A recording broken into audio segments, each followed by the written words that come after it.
आज हम बात करने वाले हैं संगीत के स्वर के बारे में। संगीत एक ऐसा विषय है जिसमें हर व्यक्ति अपनी एक खास रुचि रखता है। किसी को संगीत में गायन पसंद होता है तो किसी को वादन, तो वहीं कोई नृत्य को अत्यधिक पसंद करता है। लेकिन इन सभी का आधार तत्व है स्वर, ताल व लय। संगीत के आधार तत्व स्वर, ताल व लय के साथ ही हम गायन, वादन व नृत्य की संगीतज्ञ शैली को अच्छे से समझ सकते हैं व इसे प्रदर्शित कर सकते हैं। तो आज के वीडियो में हम संगीत के आधार तत्व स्वर के बारे में चर्चा करने वाले हैं।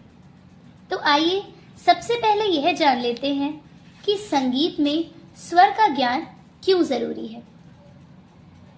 जब कोई व्यक्ति संगीत को जानने और उसे सीखने की इच्छा रखता है, तब उसके पास स्वरों का ज्ञान होना बेहद जरूरी है, क्योंकि बिना स्वर के आप संगीत को अच्छे से नहीं समझ सकते। स्वर संगीत का मूल आधार तत्व है, जिसके बिना संगीत पूर्ण नहीं हो सकता। संगीत का प्रारंभिक ज्ञान स्वर से शुरू किया जाता है। स्वरों की सहायता से शास्त्रीय संगीत या अंग्रेजी में कहें तो क्लासिकल म्यूजिक को गहराई से समझा जा सकता है। स्वरों की पहचान होने पर ही स्वर और ध्वनि में अंतर किया जा सकता है। दैनिक जीवन में हम कई प्रकार की ध्वनियों को सुनते हैं, लेकिन जब हमें स्वर का ज्ञान होगा तब हम स्वर और अन्य ध्वनियों को समझ सकते हैं और उसमें अंतर कर सकते हैं। तो आइए अब जानते हैं कि आखिर स्वर की परिभाषा क्या है। संगीत में स्वर दो शब्दों से मिलकर बना है, स्व तथा र, जिसमें स्व का अर्थ स्वयं तथा र का अर्थ है राजते, अर्थात जो बिना किसी सहायता के स्वयं राजते या राजा के समान होते हैं, स्वर कहलाते हैं। यहाँ हम स्पष्ट रूप से कह सकते हैं कि स्वर राजा के समान इसलिए हैं क्योंकि वह किसी अन्य ध्वनि पर निर्धारित या निर्भर नहीं है।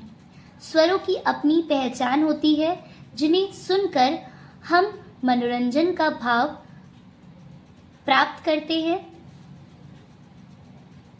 प्राचीन संगीतज्ञ मतंग मुनि के अनुसार स्वर शब्द का अर्थ है स्वतः मनोरंजन प्रदान करने वाला तथा मन को आनंद व सुख देने वाला। इस प्रकार प्राचीन संगीतज्ञों ने अनगिनत ध्वनियों में से कुछ विशेष ध्वनियों को स्वर की श्रेणी में रखा है, जो कर्णप्रिय, मनोरंजक, नियमित, स्थिर व उपयोगी हुई हैं, और इन्हीं 7 स्वरों के हिसाब से संगीत का आधार निर्मित हुआ है। तो आइए जानते हैं कि स्वर के भेद कितने हैं। साधारण तौर पर सभी जानते हैं कि स्वर 7 होते हैं, जैसे कि सा, रे, गा, मा, पा, धा और नी। लेकिन वास्तव में संगीत में कुल 12 स्वर माने जाते हैं, जिन्हें 2 रूपों में अलग किया गया है। इन 12 स्वरों के बारे में विस्तार पूर्वक उल्लेख कुछ इस प्रकार है। स्वर के 2 रूप हैं, शुद्ध स्वर और विकृत स्वर। शुद्ध स्वरों में आता है षडज, ऋषभ, गंधार, मध्यम, पंचम, धैवत और निषाद। इन्हें सामान्य दृष्टि से कहें या सरलता की दृष्टि से इन्हें हम कहते हैं सा, रे, गा, मा, पा, धा, नी।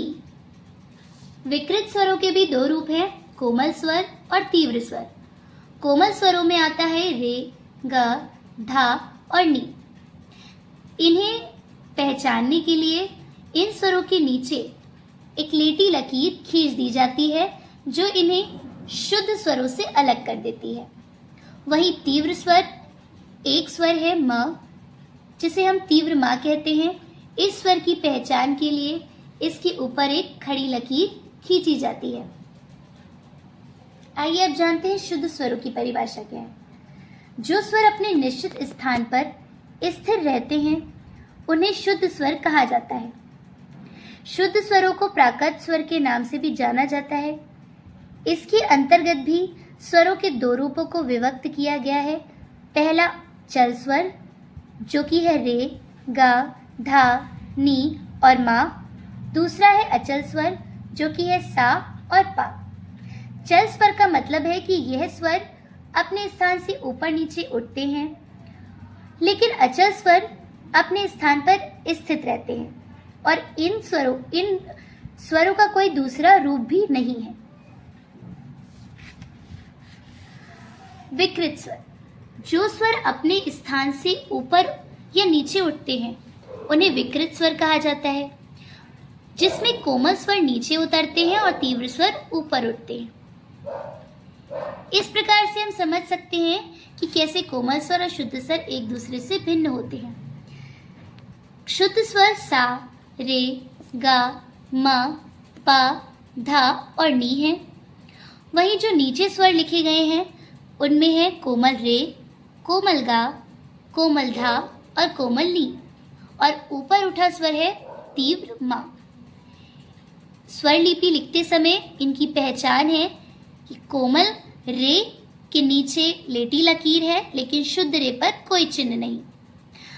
यहाँ सातों शुद्ध स्वरों पर कोई भी चिन्ह नहीं है, लेकिन कोमल स्वरों में चिन्ह है, वहीं तीव्र स्वर में भी चिन्ह लगा हुआ है। यह चिन्ह इसलिए बनाए जाते हैं कि जब भी हम किसी गीत की स्वर लिपि लिखते हैं तो उस समय हमें गीत में कौन से स्वर लगाए गए हैं, कि वो कोमल स्वर लगाए गए हैं या शुद्ध स्वर लगाए गए हैं, तो उन्हें लिखते समय हम इस प्रकार से लिखते हैं जिससे हमें यह आसानी से समझ में आता है कि कौन से स्वर गीत में प्रयोग किए गए हैं। उम्मीद करते हैं कि आपको इस वीडियो के माध्यम से स्वरों के विषय में सूक्ष्म ज्ञान अवश्य प्राप्त हुआ होगा। आगे की वीडियो में भी हम संगीत से जुड़ी जानकारियां लेकर आते रहेंगे।